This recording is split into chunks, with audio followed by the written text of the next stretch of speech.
안녕하세요, 세종식물원입니다. 이번에 보여드릴 식물은 맹문동입니다. 맹문동이 우리가 알기로는 몇 가지 안 되는 걸로만 생각을 하세요. 하지만 맹문동도 여러 가지 종류가 있습니다. 특히 우리나라에는 조경용으로 개발된 맹문동들이 여러 가지가 있는데, 사실 맹문동은 약재로 많이 쓰였던 게 맹문동이고요. 그 맹문동이 역사가 깊게 오랫동안 우리한테 약재로 쓰였던 한약재라고 보시면 될 것 같습니다. 조선왕조실록에 보면 용조가 즐겨 먹던 게 맹문동이라고 합니다. 맹문동을 먹고 또 오랫동안 장수를 했다고 해요. 그때 당시에 80세를 넘겨서까지 장수를 했는데 그 비결 중에 하나가 맹문동이라고 합니다. 맹문동은 사포닌 성분이 있고 폐에 좋으면서 마른 기침을 멈추게 해준다. 폐의 심장에 굉장히 좋은 성분이 있는 것 같습니다. 동의보감에 보면 허준 선생님이 하신 말씀은 기를 높여준다, 이런 말씀이 있었어요. 기를 높여주는 한약재가 맹문동입니다. 하지만 우리는 이제는 한약보다는 양약에 의존하면서 이런 한약재들을 사실은 우리한테 잊혀져 가는 것 같기도 합니다. 지금 이 맹문동은 조경용입니다. 제가 우리나라에서 약용으로 쓰이는 맹문동이 따로 있으니까요, 맹문동 종류가 어떻게 나눠지는지 한번 보여드리겠습니다. 지금 이 맹문동은 저희가 조경용으로 개발된 맹문동이라고 보시면 됩니다. 잎이 좀 더 두툼하고 좀 더 커요. 난과 비슷한 그런 느낌이 납니다.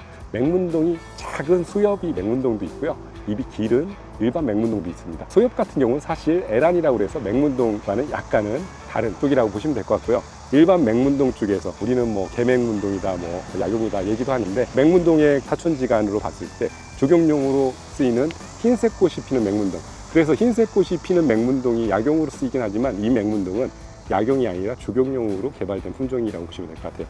좀 난 같은 느낌, 그러면서 맹문동보다는 좀 더 키가 크면서 풍성한 느낌을 가집니다. 여름부터 가을 시즌까지 화려하게 이렇게 꽃을 피는 맹문동은 먼로 화이트라는 맹문동이 굉장히 고급스러운 품종이라고 볼 수 있어요.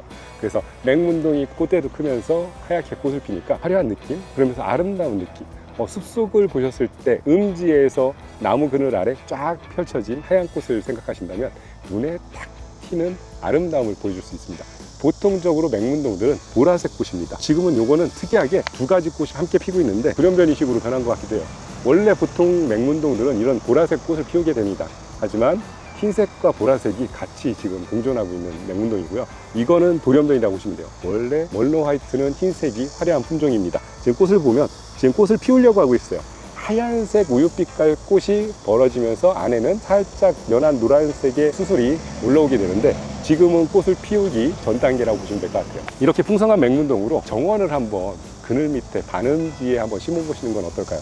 보통 절개지에 맹문동을 많이 심기도 합니다. 풀 관리가 어려운 곳, 그렇게 관리가 쉽지 않은 곳에 맹문동을 심기도 하고요. 저 같은 경우라면 큰 나무 아래쪽에 반음지 드는 그런 장소를 허전하지 않게끔 맹문동으로 이렇게 채워보는 것도 굉장히 좋을 것 같아요. 꽃이 지고 나면 다시 열매가 달려서 열매로 또 다른 매력을 줄 수 있는 게 이 맹문동인 것 같아요. 가을이 되면 우리에게 꽃이 적어서 꽃을 보기가 좀 어려운 계절이 됩니다. 특히 초하류인데 단연생으로 이렇게 꽃을 피워주기 때문에 더더욱 아름다운 것 같아요. 그래서 첫 번째 저희가 먼로 화이트, 화려하게 아름다운 흰색 꽃 이렇게 보여드렸고요.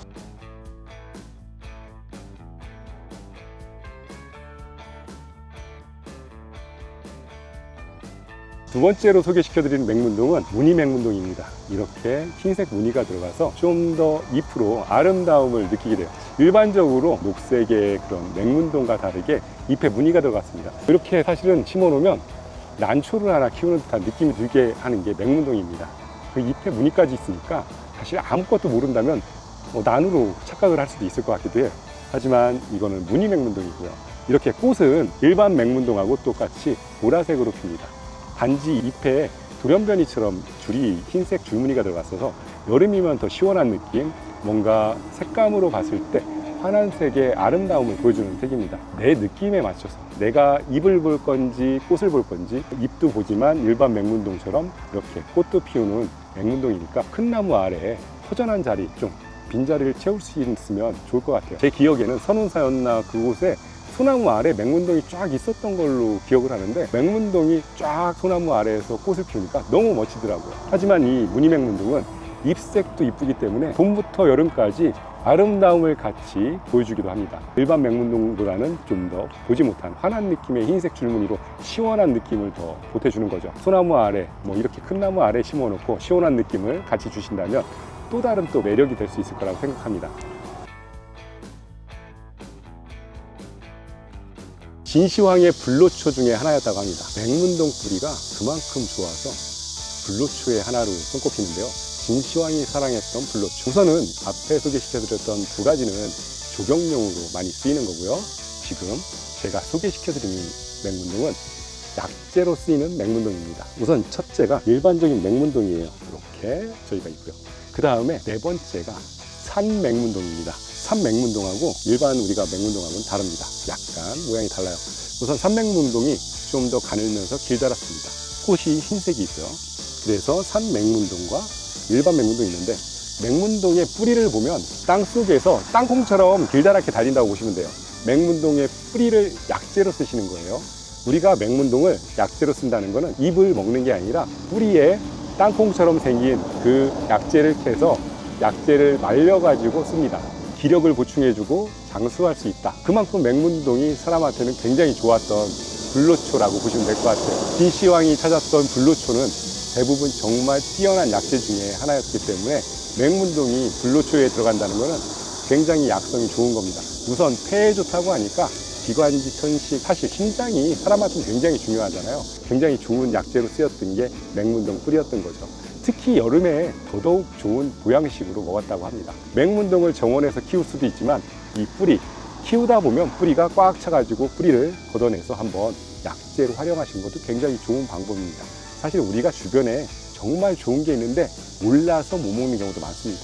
하지만 정원에서 이쁘게 아름다운 것도 보지만 약재로도 활용하면서 차로 마실 수도 있고 음식에 활용할 수도 있는 이런 좋은 식물들, 정원에서 꽃만 보지 마시고 몸에 좋은 약재로 활용해서 드실 수도 있다는 거 꼭 명심하시면 좋을 것 같은데요. 맹문동은 저희가 이렇게 트레이로 판매를 하는데 트레이에 105구예요. 그래서 100구라고 얘기를 합니다. 그리고 맹문동의 트레이에서 중요한 건 뭐냐면 우선 이렇게 촉수가 중요합니다. 촉수가 하나, 둘, 셋, 넷, 다섯, 여섯. 기본적으로 4, 5개씩 됩니다. 사실 이게 맹문동이 귀할 때는 이렇게 하나씩 잘라서 다시 심기도 합니다. 그래서 이렇게 번식해서 키운 맹문동도 있고요. 씨앗을 뿌려서 맹문동을 키우기도 합니다. 저희는 이렇게 씨앗을 뿌린 걸로 판매를 하고 있는 거고요. 정말 알뜰하게 뭔가 심고 싶다. 사실 요거를 하나씩 나누셔도 되는데 관리를 더 많이 하셔야 돼요. 뭐 키우실 때 좀 꽉 찬 맹문동이 금방 자리를 차지하면서 이쁘게 보이기 때문에 이렇게 촉수가 많은 맹문동을 활용하시는 게 좋아요. 우선 맹문동이 굉장히 생명력이 강합니다. 양지고 음지고 할 거 없이 강하기 때문에 제일 조금 있는 걸 한번 볼게요. 조금 있는 게 기본적으로 하나, 둘, 셋, 4개 기본적으로 많습니다. 촉수가 많아야지 좋은 거예요. 보통 이렇게 2촉 정도 이렇게 심어진 게 많기도 하고요. 이렇게 뿌리를 분주해서 심은 경우는 1촉이나 2촉이 많습니다. 그거는 이제 뿌리를 분주했기 때문에 인건비가 많이 들어가고요. 씨앗을 구할 수 없거나 씨앗 가격이 비싸질 때는 씨앗으로 이렇게 이쁘게 키우지를 못하고 분주를 해서 심기도 합니다. 사실 이 맹문동의 가격은 차이가 나는데 사실 이 촉수가 중요해요. 촉수가 많다는 게 이 맹문동의 전체적인 가격인 거죠. 왜냐면 저희가 보통 4촉에서 5촉 이 정도가 되는 맹문동인데 2촉짜리의 맹문동과 비교하면 2배 이상이 많은 거거든요. 그런데 이거를 단지 사람들이 가격으로만 비교하신다면 어떻게 보면 좀 아쉬운 점이 있죠. 그럴 바에는 하나씩 쪼개서 심으시면 더 많은 양이 나오는 게 저희가 지금 판매하는 맹문동입니다. 이 맹문동 역시 일반적으로 우리가 불리는 맹문동이 약재로 쓰이는 겁니다. 약재로 쓰일 수 있는 맹문동이라고 보시면 되면서 정원에서 보라색 꽃으로 아름답게 정원을 채워주니까 우선은 풀 관리가 편하다. 그리고 허전한 공간, 양지, 음지 가리지 않고 모든 장소에서 자라기도 합니다.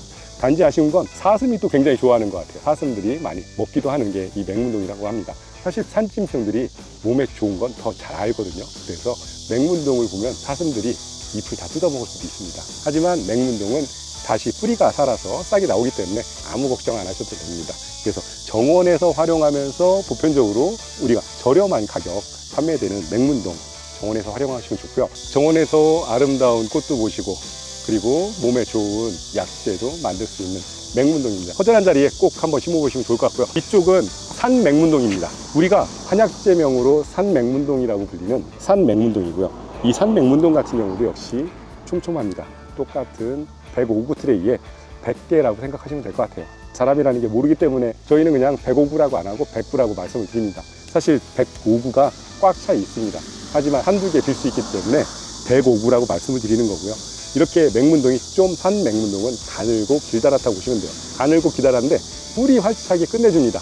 그러다 보니까 우리나라에서는 한의원을 하셨던 그 후손들이 집에서 옛날 조선시대부터 키우고 있었던 그 종류가 이 산맹문동이라고 합니다. 약용으로 쓰셨을 때도 좋은 맹문동인 것 같아요. 그래서 이렇게 맹문동을 저희가 이렇게 4가지를 설명을 드렸는데, 조경용으로 활용할 수도 있고 주경용으로 활용하지만 약용으로 쓸 수 있는 맹문동들, 맹문동과 산맹문동, 이렇게 저희 세종식물원에서 판매를 하고 있으니까요. 정원에 허전한 자리, 큰 나무 아래 좀 빈자리에 심어보시는 것도 좋은 방법일 것 같고요. 양지나 음지 가리지 않으니까 어디 절개지에 흙이 쓸려 내린다, 아니면 풀이 많이 자라서 걱정이다 하는 그런 자리를 이렇게 맹문동으로 꽉 채우시고 지금쯤 꽃을 피웁니다. 지금 사실 이게 내년에 꽃을 피울지 후년에 꽃을 피울지 그건 알 수가 없어요. 보통적으로 환경이 맞으면 내년에 꽃을 피우기도 하고요. 그렇지 않으면 후년에 꽃을 피우기도 합니다. 자리에 따라서는 좀 더 시간이 걸리기도 하기 때문에 그 점은 생각을 하셔야 될 것 같고요. 하지만 맹문동이 자라면서 꽃을 피우면서 아름답게 보라색 꽃, 흰색 꽃 이렇게 정원에 가꾸실 수 있으니까 자리가 없다고 생각하지 마시고 활용할 수 있는 곳을 잘 생각해 보시면 보이지 않는 자리에 우리가 맹문동을 활용해서 아름답게 꾸밀 수 있으니까 그렇게 한번 정원을 꾸며 보시는 것도 좋을 것 같고요. 약용으로 텃밭에 심어 놓으시고 나중에 캐서 내가 정말 보양을 할 수 있다. 여름에 땀 많이 흘리고 심장이 여름엔 특히 더 많이 과부하가 걸립니다. 뜨거운 날씨의 활동량 때문에 사람이 심장이 굉장히 무리가 많이 가는데, 그럴 경우는 꼭 맹문동 뿌리를 약재로 활용해 보시면 굉장히 좋을 것 같습니다.